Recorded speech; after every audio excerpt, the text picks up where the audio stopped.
কে তোমার এমন মালিক ভুলাই দিল? এমন রব কেমনে ভুলে গেলা? এমন মালিক কেমনে ভুলে গেল? আলাম নাজালিল আরদা মিহাদা ওয়াল জিবালা আওতাদা ওয়া খালাকনাকুম আজওয়াজা ওয়া জাআলনা নাওমাকুম সুবাতা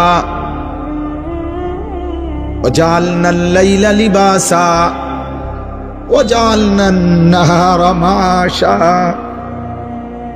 আল্লাহ বলে, বলো না বান্দা, পায়ের নিচের এই জমিন আমি কি তোমার জন্য বিছায়া দেই নাই?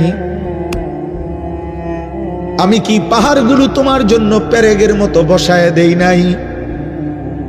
আমি কি তোমাদেরকে জোড়ায় জোড়ায় নারী পুরুষে সৃষ্টি করি নাই? দুই চোখের ঘুম কি আমি দেই নাই?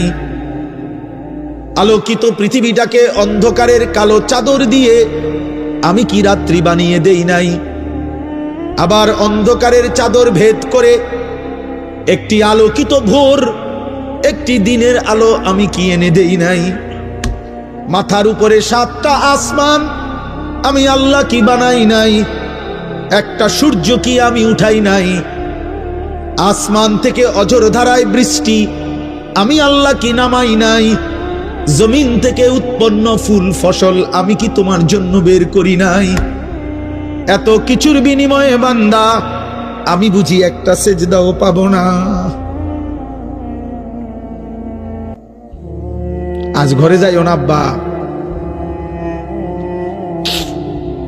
এই ছেলেরা যে কয়জন এখানে বসছো, নামাজ পড়ো নাই, ঘরে যাইও না, ঘরে যাইও।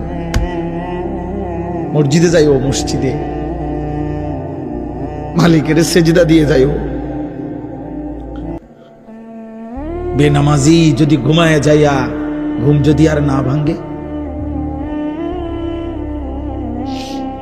রাত যদি আর ভোর না হয়,